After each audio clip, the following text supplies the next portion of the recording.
Okay, Travis Restoration's back with the 55 International build.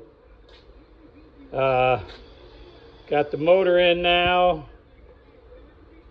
It is hopefully staying in for good. Got my steering box in, steering column mounted, and what I did was lowered the truck in front, so I got rid of these two leaves.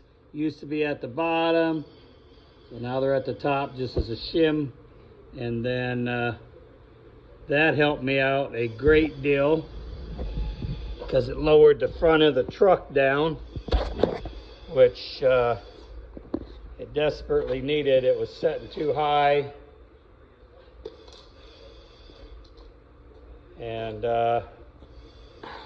then I was able to finally get this back end set back on it, which lowered the back end down, which is good. I may lower it just a little more. We'll see. But yep, it's coming along.